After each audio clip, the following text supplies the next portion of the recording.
तो नमस्ते दोस्तों, तो चलिए आइए अपने प्राचीन धर्म ग्रंथ वेदों के बारे में जान लेते हैं, जो परीक्षा के दृष्टिकोण से महत्वपूर्ण होने के साथ-साथ हमारे व्यावहारिक जीवन के लिए भी काफ़ी इनको जानना मूल्यवान है।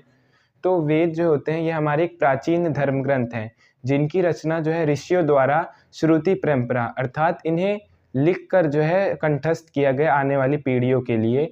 इसके संकलनकर्ता जो है वो महर्षि वेदव्यास जी को माना जाता है। तो वेद जो हैं वो 4 होते हैं, तो सर्वप्रथम जो आता है वो ऋग्वेद आता है।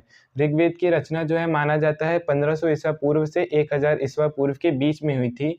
ऋग्वेद में जो है अग्नि, सोम और इंद्र, वरुण जैसे देवताओं का वर्णन किया गया है। इसमें 10 मंडल हैं, 1028 सूक्त हैं और 10,462 ऋचाओं का वर्णन है। इससे हमें प्राचीन राजनीतिक प्रणाली, इतिहास और उनके ईश्वर की महिमा के बारे में जानकारी मिलती है और इसके पाठ्यकर्ता को हम ह्रोत कहते हैं। इसकी एक शाखा है, वो है शाकल शाखा। फिर आ जाते हैं यजुर्वेद में। यजुर्वेद में जो है यज्ञों में होने वाले अनुष्ठान और उनका विधिवत नियम रूप से वर्णन इसमें मिला है यजुर्वेद में। गणित के सूत्रों का भी जो वर्णन है वो हमें यजुर्वेद में ही मिलता है। इसके पाठ्यकर्ता को हम अध्वर्यु कहते हैं और इसके 2 भाग हैं, शुक्ल यजुर्वेद, शुक्ल शाखा और कृष्ण यजुर्वेद। अब आ जाते हैं सामवेद। तो सामवेद में साम का ही शाब्दिक अर्थ जो होता है वो गान से होता है। तो यह वेद जो है वो संगीत और स्वर से संबंधित है। भारतीय संस्कृति का मूल स्रोत भी जो है सामवेद को ही माना जाता है, संगीत से रिलेटेड है ये।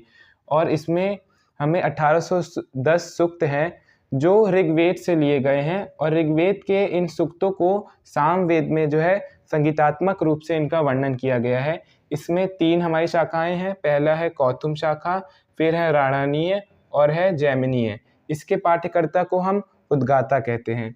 फिर आता है अंत में हमारा अथर्ववेद। अथर्ववेद जो है वो हमारी रोज़मर्रा की ज़िंदगी से ही रिलेटेड है। जैसे मैंने आपको पहले ही बताया था, व्यवहारिक जीवनों के लिए इसको जानना काफ़ी महत्वपूर्ण है।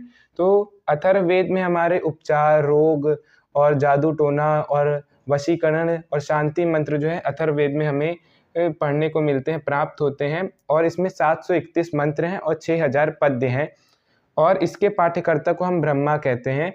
इसमें जो है इसकी 2 शाखाएं हैं, शौनक शाखा और पेपलाद शाखा।